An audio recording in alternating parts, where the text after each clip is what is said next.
you, Carrie, and thanks everyone for putting this together. It's a wonderful event. Carrie gave me 7 minutes to cover 60 years of history. That's impossible. I'm going to take 9. If he pulls me off stage, please understand. Henderson County's most noted storyteller, Frank L. Fitzsimmons, titled his series on the history of our county From the Banks of the Ocklawaha, or as we know it, Mud Creek. But today, perhaps this series of talks about Hendersonville High School's 125-year history, with the last 100 years being right here in the Stillwell building, should be titled From the Banks of Plum Creek. Why Plum Creek?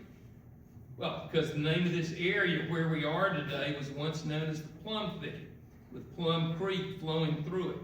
During construction of the school, the creek was straightened, channeled through concrete drain pipes under the high school and across the highway down at 5 Points, ultimately flowing into the Ocklawaha. My cousin Betsy Smith and I actually went down there to check today. It's still there and still flowing.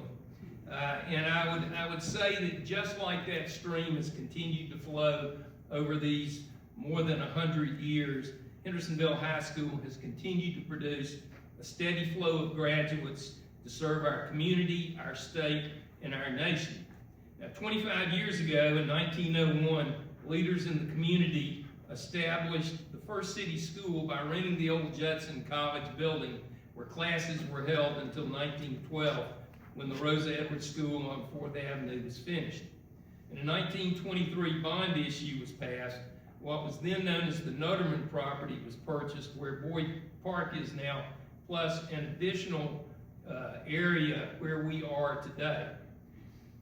Classes were held in the stately Noterman home, high on the hill overlooking the surrounding land, but it was abundantly clear, however, that this house was inadequate to serve a growing school population, and plans were made for a new school sited across the way. Funded by a bond referendum and designed by noted architect Earl Stillwell, the stage was set for a new beginning.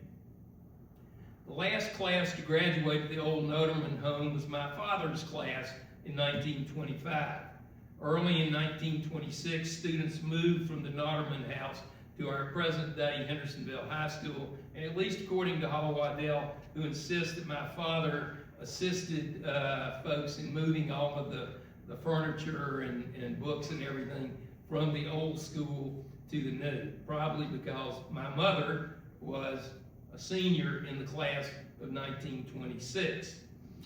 Minnie Sue Flynn was vice president of the senior class, starting guard on the girls' basketball team at 5 feet 2 inches tall. And in her scrapbook, Mom wrote that the class motto was, "For when one great hour comes to write against your name, he writes not that you won or lost, but how you played the game." The motto of the class of 1926.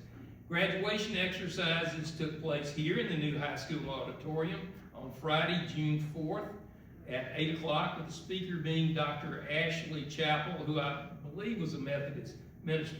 50 graduates received their diplomas and became the first to do so here in this building. The excitement over the new school soon faded, however, as the end of the Roaring 20s and the decade of the 30s would be primarily defined by the Great Depression. The halls of Hendersonville High School would be populated by the children of families hit hard by bank failures, foreclosures, bankrupt businesses, and lean times. But the school weathered on during those lean years, and staff and teachers and students tenaciously continued their quest for educational excellence.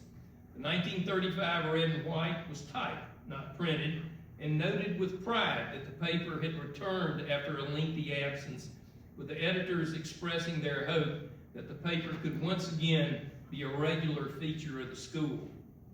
Also, the paper announced that the juniors were sponsoring a boxing match to raise money to pay for the junior-senior.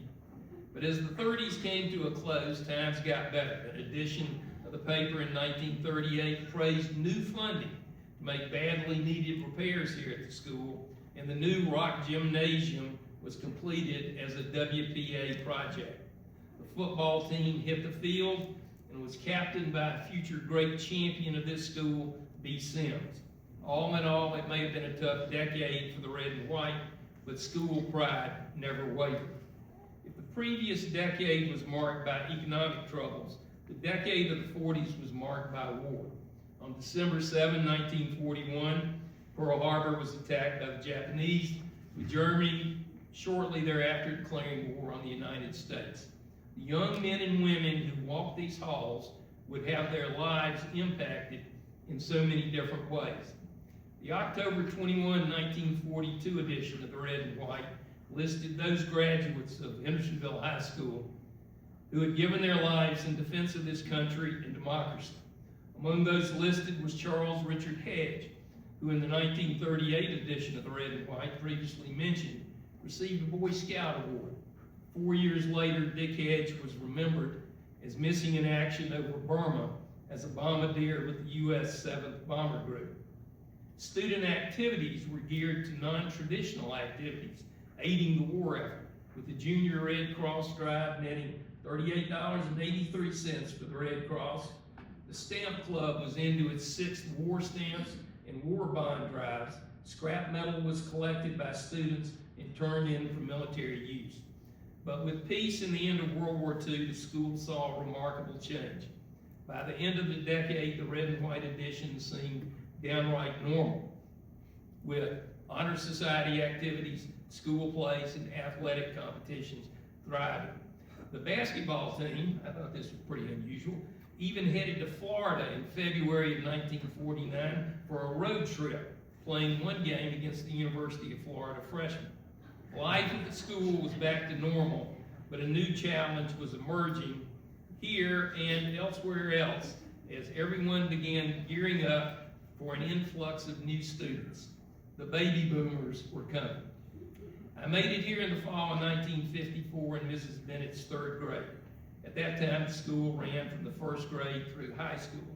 The playground, also known as the baseball field, was a hard-packed, bare dirt area with large pine trees between it and the school. I can recall shooting marbles around those tree roots in search of the elusive cat-eye marble. I would say, however, that as elementary students, we were blessed with upperclassmen who we constantly looked up to as leaders of the school into the next decade. Billy Orr, Paul Bagwell, Jim Fain, Georgia O'Kane, Corbin Williams, the list could go on and on. But by what I would be considered today middle school, we baby boomers were filling the classrooms.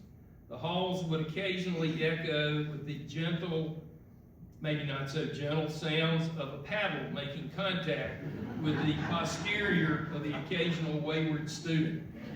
Coach Pardue, Jimmy Lauder, Henry Brookshire taught, coached, and imposed a long-established standard of good behavior, or else.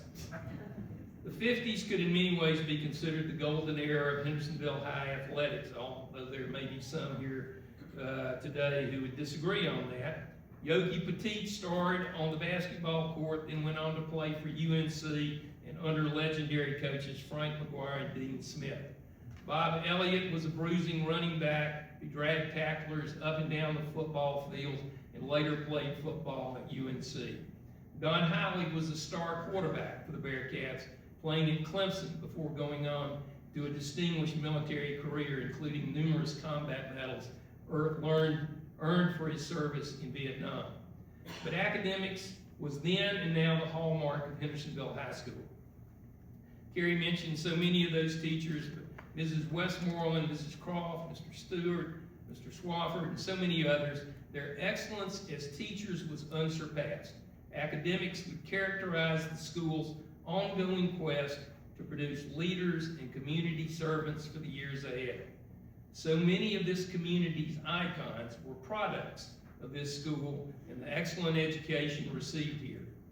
After the challenges of the 2 preceding decades, the 1950s were a breath of fresh air and unprecedented growth. But the 50s were over and the sizzling 60s were here. Thank you.